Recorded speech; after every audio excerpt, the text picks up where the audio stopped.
And I'd say Marina's must be the same way, you know. She says, if you say it's good, I know that it is, you know. That's kind of odd that somebody that you've never met and never dealt with until 4 or 5 years ago over in Russia decides that, hey, if Neil Lockhart said it was good, you better grow it. Well, that means a little bit of something to me. Sewing connections. Many of the seed varieties preserved by Seed Savers Exchange are cared for not only by our nonprofit staff, but also by a community of gardeners who grow them and share them each year. One way they do this is through the exchange, the Seed Savers Exchange gardener-to-gardener seed swap that is available online and through our annual print publication called The Yearbook. Gardeners who share seed on the exchange are known as listers. Neil Lockhart is one of those listers and has been a part of the exchange community for over 30 years.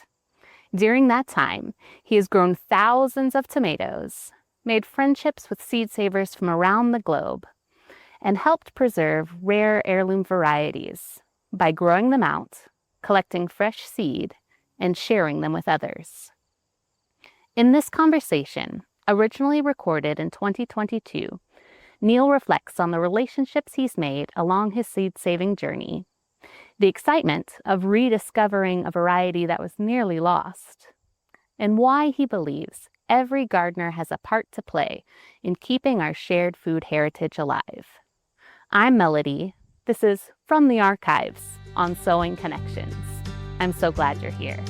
I'm Neil Lockhart, and we are at the Bel Air Community Center at Bel Air, Illinois, which is about 2 miles from my house.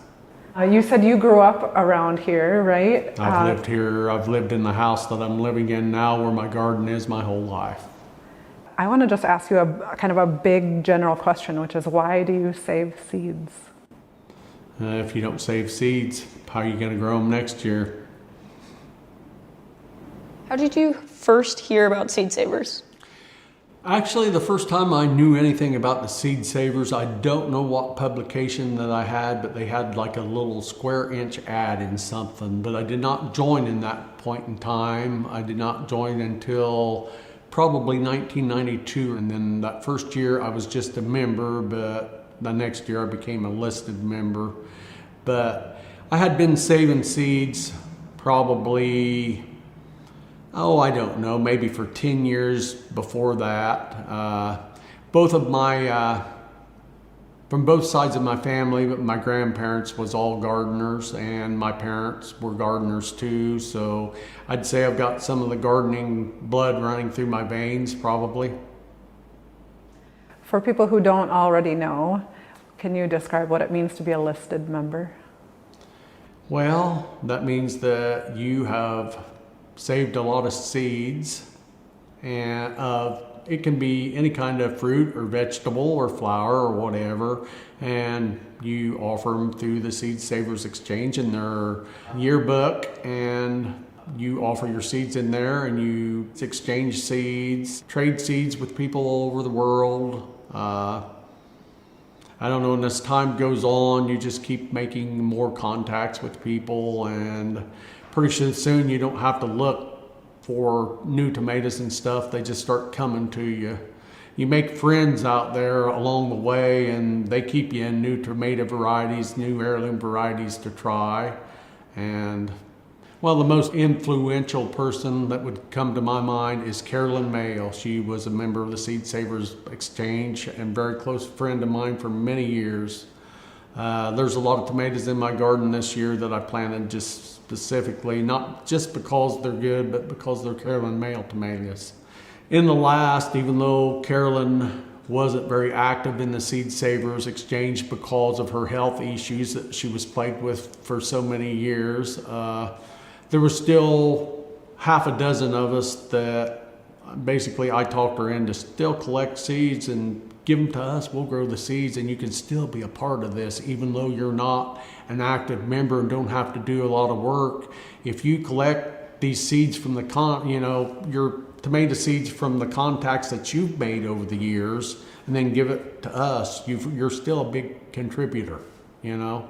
And I probably have 15 or 20 varieties from Carolyn Mail that there ain't nobody else other than the source and me that probably have, you know? And I feel it's very important to get them out there, you know, for other people to try, because I can give you a little story on a tomato. Many years ago, I got a tomato off of Carolyn with the simple name of Wes.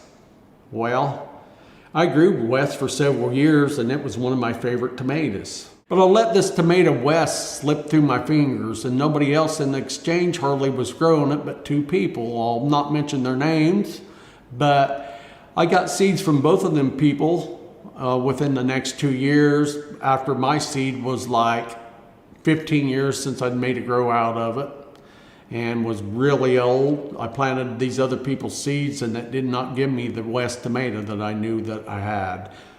Well, finally this next year, there was a lady in the Seed Savers that acquired a seed collection, we'll say, and she offered the variety West, but it was from this other man's old seed collection. Well, she sent me my 25 West seeds in the mail, and I planted half of them to begin with.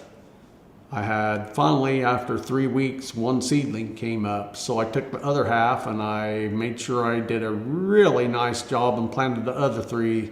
That one plant was the only West that I got to come up. When he was on the growing table with the other tomatoes, I put him in the center, so, you know, and something might happen to one out on the edge, but I protected him in the middle. Of course, I was nervous all year about that tomato. As soon as I set him out in the garden, I immediately put a tomato cage over him so a bird or something would not peck him.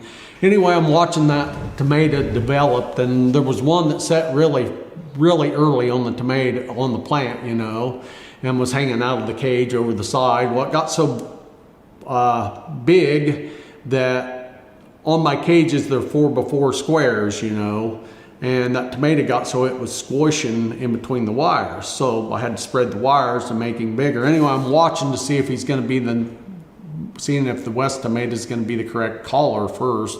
I already knew it was the correct shape because you could see the heart, you know, shape come on early, but finally it started coloring up, and I'd go out there every day to see how much more it'd turn. I mean, I checked on that tomato daily, and finally the day that I picked him, I thought he needs 1 more day on the vine to be perfectly ripe, but not that that's going to hurt me for seed saving purposes, but he needs 1 more day on the vine to be perfectly ripe. Well, there was forecasting a heavy rain the next day, so I waited until dark the evening before to pick him, and then I let him sit on the counter in the house for a day before I sliced it. And like I say, it was the best tomato, not just because I nurtured it, it was the best tomato that I ate last year. You know, I had originally got it off of Carolyn Mail, and I believe she got it off of, this is from memory, but I believe she got it off of a lady many years ago that was in the Seed Savers Exchange or not. That was Rosella Richardson, I believe. That could be not right, but I believe that's correct. But I searched far and wide to get that tomato back, and it was just about lost. It ain't no more. There's 3 out in my garden, and I have not only seeds off of that 1.5 pound, I have the rest of the plant. You know, I collected several hundred seeds off of it, so I'm confident that it will survive for now. If I could get other people to grow it out. How did you get started growing tomatoes? Well, like I say, I've always been a gardener because of my grandparents. They both had probably as large gardens as what I did, and my mom and dad usually had a pretty large garden. And actually what got me on the tomato kick is corn and potatoes are probably my favorite things out in the garden. And one year I just started, I decided I would see how many different varieties I could come up with. So I went to all the greenhouses within about 50 miles of here in a radius and seen how many varieties I could come up with. And I came up with 20-some varieties, and that kind of started me in. I saved seeds off a few of them that I knew was heirlooms, and then soon after that probably became a member of the Seed Savers. But I was already doing my own Seed Savers before I had started in with the Seed Savers Exchange. Do you remember what was the first tomato that you grew? Yes, I do. Brandywine. I can tell you a little story on that. Some of the first seeds that I saved was out of the Brandywine tomato, and I put them in nothing but a paper envelope, you know, like you would use at Seed Savers Exchange. Stored them in the dark inside a plastic jar, inside a drawer in my bedroom. 26 years later, just by chance, I happened to pull that pack of seeds out that was 26 years old. And even though I already had Brandywine planted for that year, I pulled them other Brandywine seeds out. I just wanted to see if I could get anything to germinate. Now, let me tell you, I probably planted 200 seeds, and it probably took them a month to germinate, but I got 3 seeds to come up out of 26-year-old seed. Is there tricks to getting old seed to come up? There is, but I'm not going to tell you all of them. There's more than one method. Each person uses their own methods. There's many methods, but if a seed has got any germination in it or whatever, if it's a tomato seed, I will get it to come up. I mean, if you give me a decent sample of seeds, I've been sent seeds by Carolyn Mail and other people. They said we don't think there's no germination left in them. There is. Do you have advice for anyone who's dealing with old tomato seeds? Well, my first thing it would be telling them that if you're really wanting to preserve them and keep them for a long time, get them in the freezer. Make sure they're airtight and put them in the freezer. They'll keep forever. You're not losing no germination while you're in the freezer as long as they're airtight. Now, just keeping them at room temperature, I feel confident. I can show you my pots on some of the old seeds that I planted and what year I said the saved seeds were from. You know, I can show you, like, for instance, I know I planted 4 or 5 varieties from '09 that germinated just fine for me.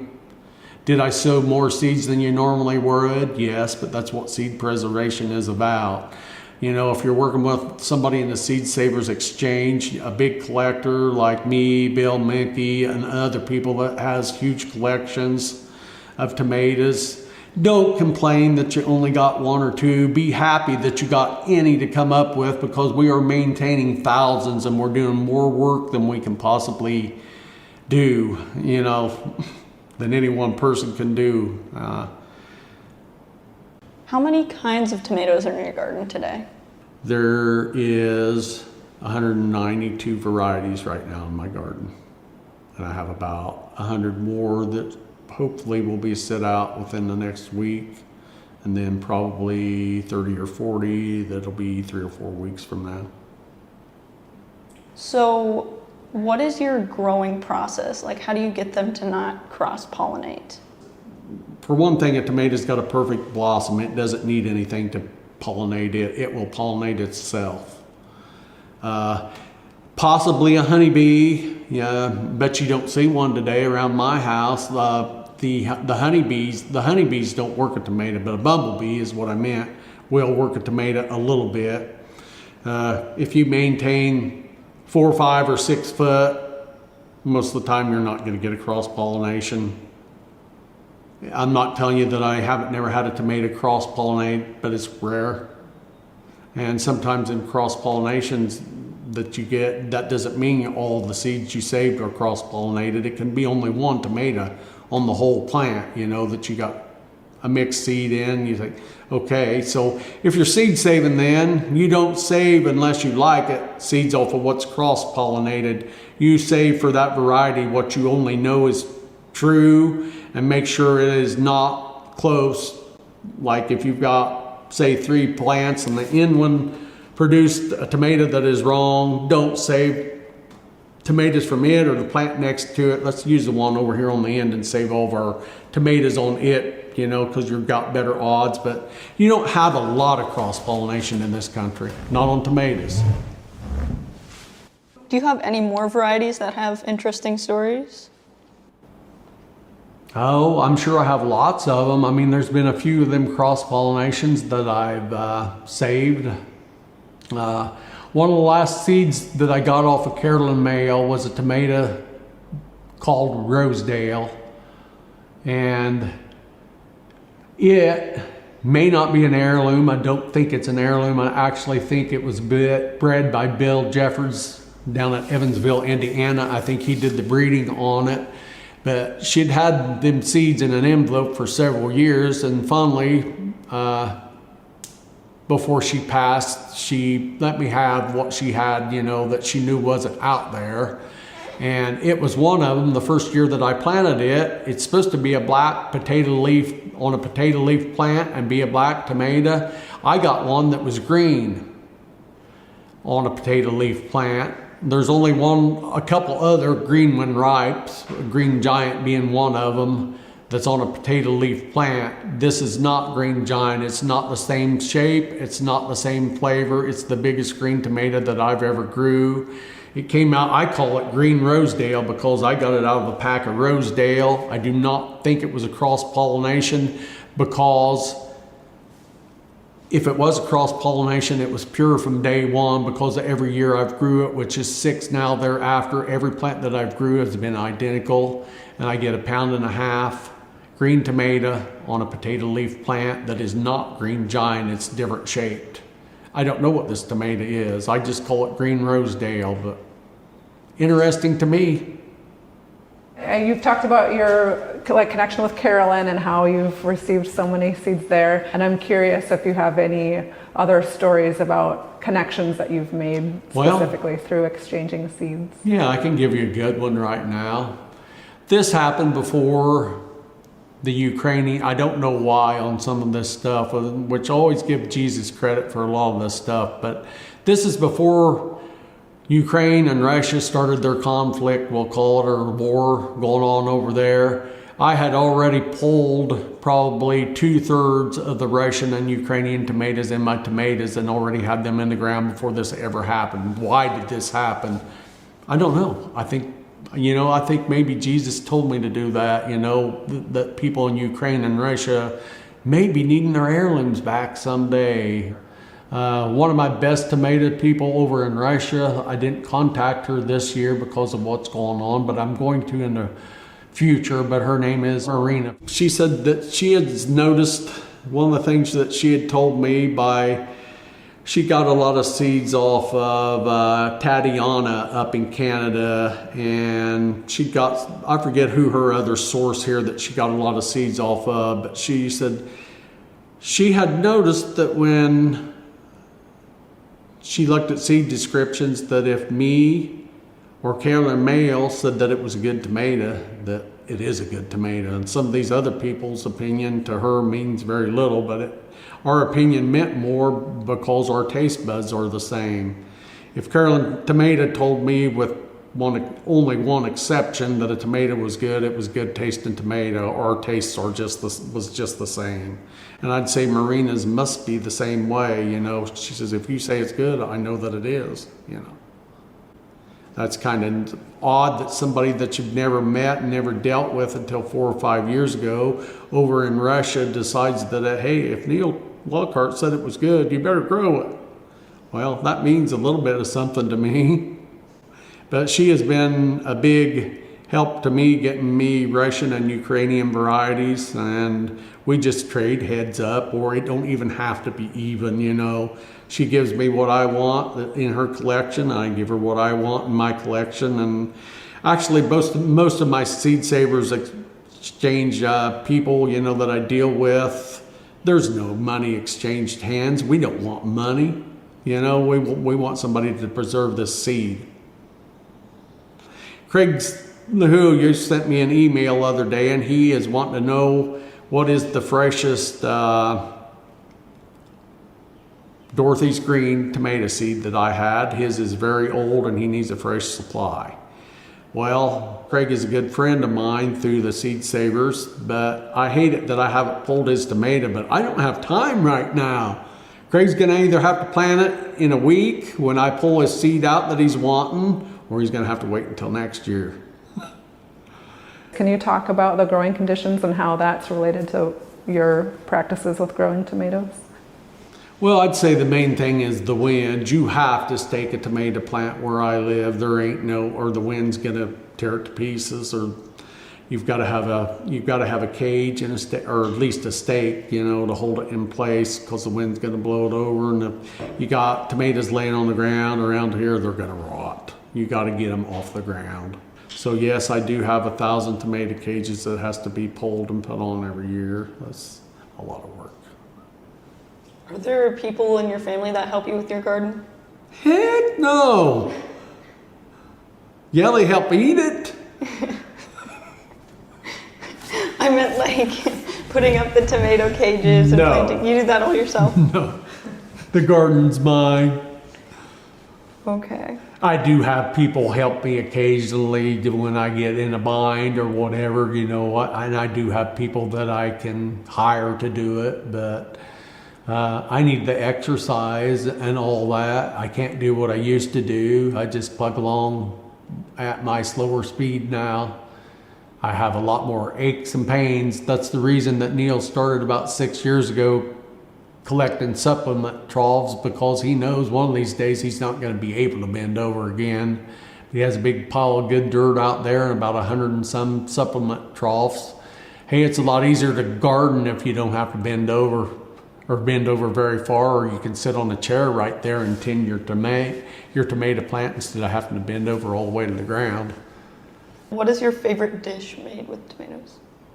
Tomato pie. My sister makes the best ones in the world. Tomatoes and your choice of different cheeses in it, probably some milk and eggs, and you bake it in the oven and bring it out and you eat it until you get sick. Then you go eat some more. They use mayonnaise in it sometimes Miracle Whip on the inside. If you get on the internet, you'll find all kinds of recipes. You just keep going on them until you hit on one that you like. And I think about anybody that likes tomatoes and cheese and eggs would like a tomato pie. I mean, you can make it your whole meal. Do you have anything else that you like to grow with your tomatoes? You mean just stuff that I like to grow in the garden? Yeah. I like to grow a little bit of everything, green beans, corn, potatoes, squash, okra.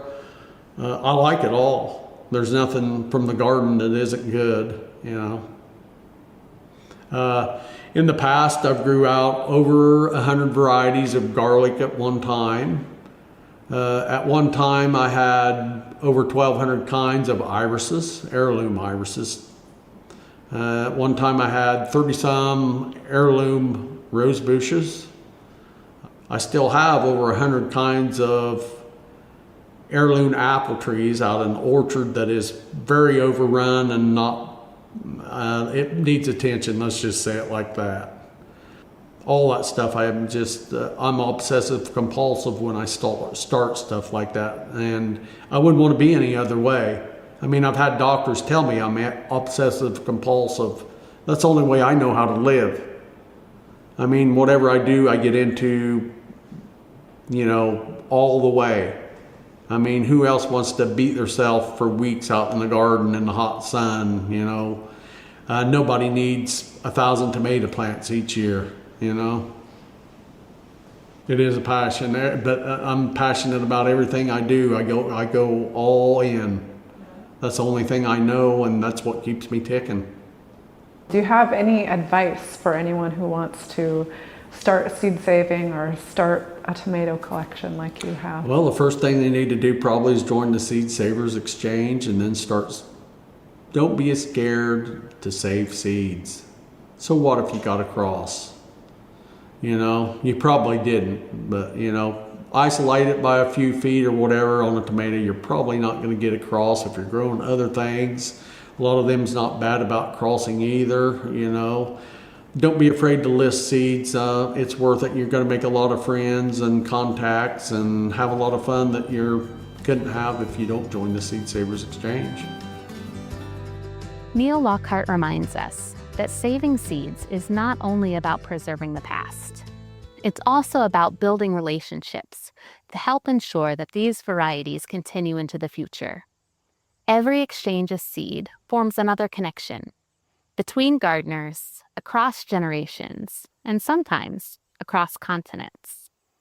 Together, these individual acts of stewardship help ensure that unique varieties are available to the people who grow them next.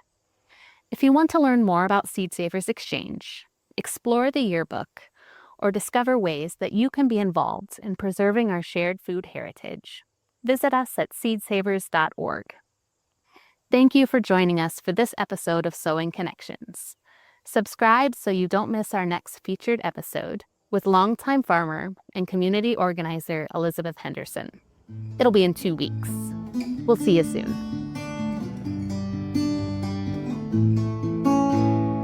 There's knowing and growing and so